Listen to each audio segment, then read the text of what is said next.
সমুদ্রের ফেনা পরিমাণ গুনাহ মাফ হবে একটি দোয়ায়। রাসূল সাল্লাল্লাহু আলাইহি ওয়াসাল্লাম দৈনিক ১০০ বার এই দোয়াটি পড়ার নির্দেশ দিয়েছেন, কারণ পাপ মানুষকে আল্লাহর রহমত থেকে বঞ্চিত করে। আর এই দোয়া আমল করলে এটি মানুষকে পাপমুক্ত করে জাহান্নামের আগুন থেকে তাকে রক্ষা করবে। বিস্তারিত ডেস্ক রিপোর্টে।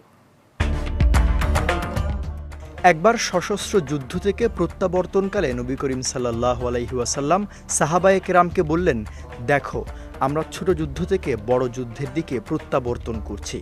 রাসূলুল্লাহ সাল্লাল্লাহু আলাইহি ওয়াসাল্লাম ছোট যুদ্ধ বলতে বুঝিয়েছেন তলোয়ার, বল্লম, তীর অর্থাৎ সশস্ত্র যুদ্ধকে, যে যুদ্ধে মারামারি ও খুনোখুনি হয়।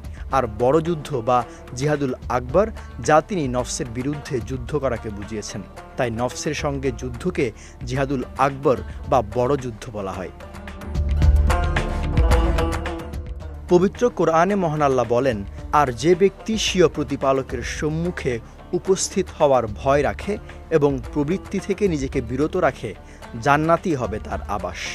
হযরত আবু হুরায়রা রাদিয়াল্লাহু তাআলা আনহু থেকে বর্ণিত, রাসূল সাল্লাল্লাহু আলাইহি ওয়াসাল্লাম বলেছেন, জাহান্নামকে ঘিরে রাখা হয়েছে আকর্ষণীয় কাজকর্ম দিয়ে, আর জান্নাতকে ঘিরে রাখা হয়েছে নিরস কাজকর্ম দিয়ে।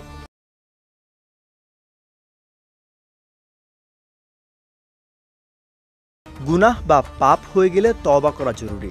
রাসূল সাল্লাল্লাহু আলাইহি ওয়াসাল্লাম নিজেও আল্লাহর কাছে ক্ষমা চাইতেন, উম্মতকেও ক্ষমা চাওয়ার প্রতি উৎসাহিত করতেন।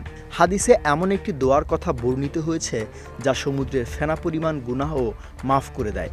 রাসূল সাল্লাল্লাহু আলাইহি ওয়াসাল্লাম বলেছেন, যে ব্যক্তি দৈনিক ১০০ বার এই দোয়া পড়বে, তার গুনাহসমূহ যদি সমুদ্রের ফেনার মতো বেশি হয়, তবুও তা মাফ করে দেয়া হবে।